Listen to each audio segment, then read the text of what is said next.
মক্কার কুরাইশদের একজন বড় সর্দার ছিল উকবা ইবনে আবি মুআইত। কুরাইশ কাফের, এই কাফের একদিন অনেক মেহমানকে দাওয়াত দিছিল। তার অভ্যাস ছিল সে মেহমানদারি করত। তো নবীজিকেও দাওয়াত দিছে। নবীজি যখন তার বাড়িতে আসছে, আল্লাহ নবী সাল্লাল্লাহু আলাইহি সাল্লাম তখন খাইতে বসে হাত ধুইতেছিলেন না, খাবার নিচ্ছেন না। তো উকবা ইবনে আবি মুআইত সে বলছে, মুহাম্মদ তুমি খাবার নিচ্ছ না কেন?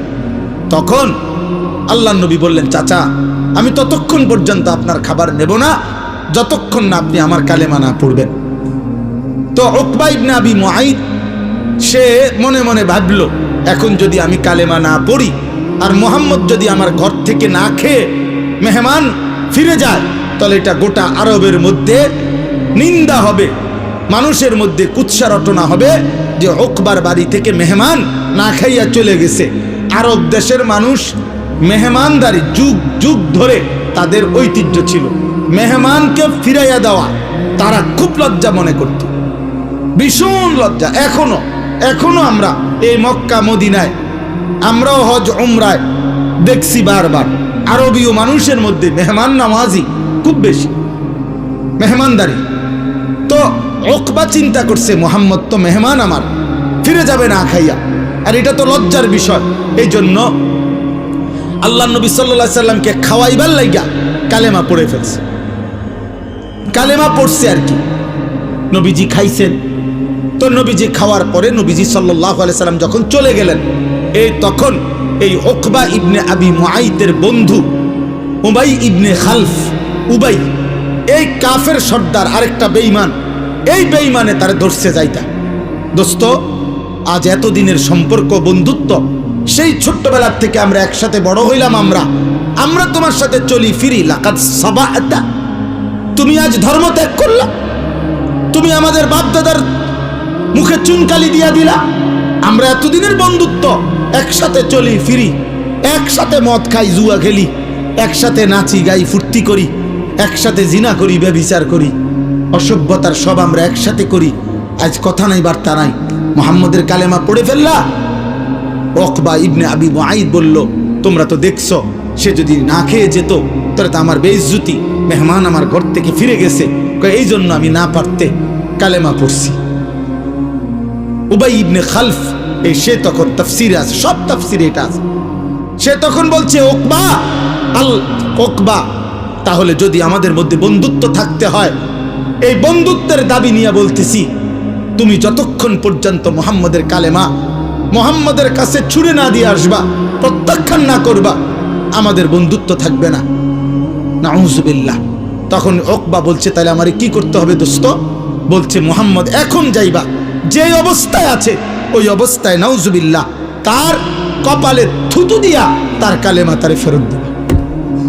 আল্লাহর কসম ভাইয়া বাবা, এই বেঈমান আহা এই বন্ধুর খপ্পরে পড়ে, এই বন্ধু নামের এই শয়তানের খপ্পরে পড়ে এই বেঈমান তো কালেমা পড়ে ফেলছিল।